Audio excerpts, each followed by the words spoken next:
मेरा नाम है हरिया, मैं काम करता हूँ बहुत बढ़िया, खाता हूँ खाना और रोज गाता हूँ गाना।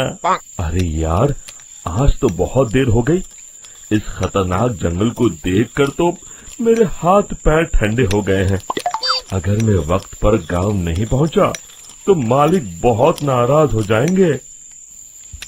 तभी हरिया को एक आवाज सुनाई देती है। सुनिए हरु जी। अरे, ये आवाज किसने दी? तभी हरिया को सामने कुछ दूर एक औरत खड़ी दिखाई देती है। अरे भाई, ये औरत अकेली इतनी रात को इस जंगल में क्या कर रही है? चलकर पूछना पड़ेगा। फिर हरिया अपनी बैलगाड़ी उस औरत के सामने लाकर रोक देता है और उससे पूछता है। अरे सुनिए, आप इतनी रात को इस खतरनाक जंगल में अकेली क्या कर रही हैं? तभी वो औरत मीठी आवाज में कहती है। अरे हरु जी, आप आ गए। मैं कब से आपका इंतजार कर रही थी। वैसे तो यहाँ से काफी लोग गुजर चुके हैं, लेकिन मैं खास आपका इंतजार कर रही थी। अच्छा, तुम सच कह रही हो? मुझे तो यकीन नहीं हो रहा है। वो क्या है ना, आज तक किसी ने मुझसे इतने प्यार से बात नहीं की। हाँ हाँ हरु जी, मैं सच कह रही हूँ। अब देर मत करिए और जल्दी से मुझे मेरे घर तक छोड़ दीजिए। हाँ हाँ, कौन सी बड़ी बात है, अभी छोड़ देता हूँ। आप मेरे पीछे बैलगाड़ी में बैठ जाइए और मुझे रास्ता बताते चलिए। फिर वो औरत हरिया की बैलगाड़ी में बैठ जाती है और हरिया बैलगाड़ी हाँकता हुआ आगे चल पड़ता है। फिर उस औरत के बताए हुए रास्ते पर चलते चलते हरिया बैलगाड़ी लेकर एक काली गुफा के आगे आकर रुक जाता है। हरिया उस औरत से पूछता है। हाँ देवी जी, आपका घर कहाँ है? यहाँ तो एक गुफा के अलावा और कुछ नहीं है। तभी अचानक वो औरत हवा में उड़ने लगती है। देखते ही देखते उसका सुंदर रूप एक डरावनी चुड़ैल में बदल जाता है और वो जोर जोर से हंसती है। अरे तू तो एक नंबर का बेवकूफ निकला। तू तो बड़ी आसानी से मेरी बातों में आ गया। अरे मर गया रे, ये तो एक चुड़ैल है। हे भगवान बचा ले, ये तो बड़ी डरावनी दिखाई दे रही है। और फिर अगले ही पल हरिया की बैलगाड़ी में रखा सारा सामान हवा में उड़ता हुआ उस काली गुफा के अंदर चला जाता है और वो चुड़ैल भी उस गुफा के अंदर जाकर कहीं गायब हो जाती है। हरिया ये नजारा देख बुरी तरह घबरा और परेशान हो जाता है। अरे, ये चुड़ैल तो मेरा सारा सामान लेकर गुफा में गायब हो गई। अब क्या होगा?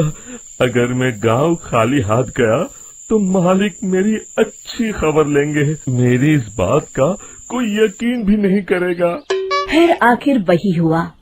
हरिया के मालिक चंपक सेठ को हरिया की किसी भी बात पर रत्ती भर भी यकीन नहीं हुआ।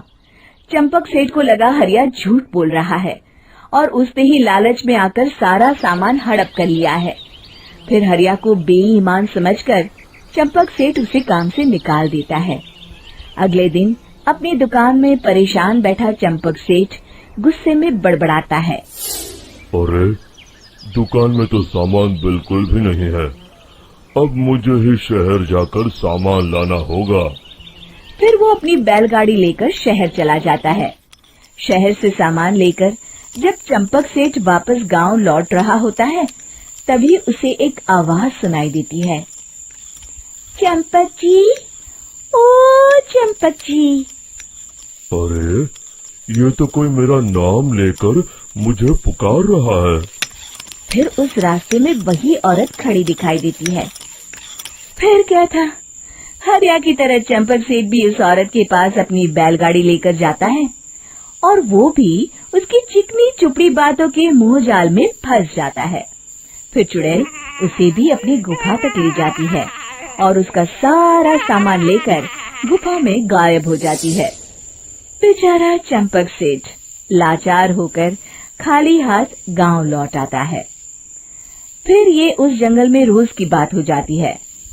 जो कोई भी शहर से कुछ लेकर गांव की तरफ लौटता, वो चुड़ैल उसे बेवकूफ बनाकर उसका सारा सामान लेकर गुफा में गायब हो जाती। एक दिन हरिया एक लकड़हारे को उसी जंगल की तरफ जाते हुए देखता है। फिर हरिया उसे रोकते हुए कहता है, अरे भाई, क्यों अपनी मौत को दावत दे रहे हो? मेरी बात मानो, आगे जंगल में मत जाओ, वहाँ एक बड़ी भयानक चुड़ैल रहती है।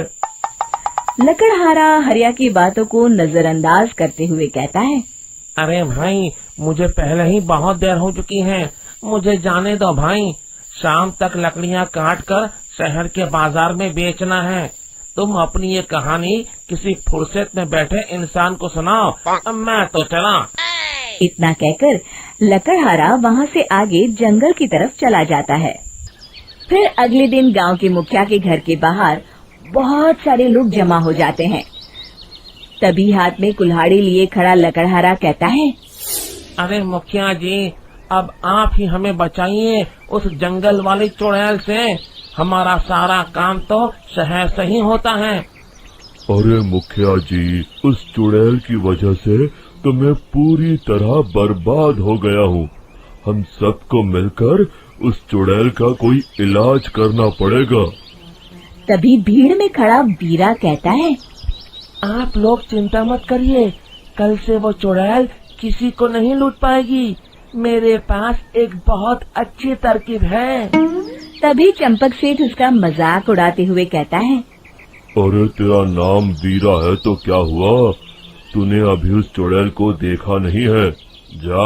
जाकर अपना काम कर, बड़ा आया।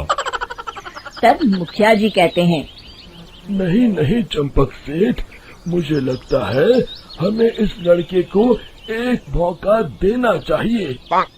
फिर सभी गांव वाले मुखिया जी की बातों से सहमत हो जाते हैं और वीरा शाम को एक बैलगाड़ी में कुछ सामान लादकर उस जंगल की ओर चल देता है। वीरा, ओ वीरा, कहाँ जा रहा है? तभी वीरा मुड़ के देखता है, वही चुड़ैल एक औरत के रूप में खड़ी है। अरे बहन जी, मैं आपको ही ढूंढ रहा था। देखिए, मैं आपके लिए क्या लाया हूँ। अरे वाह, तू खुद मेरे लिए इतना सामान लाया है।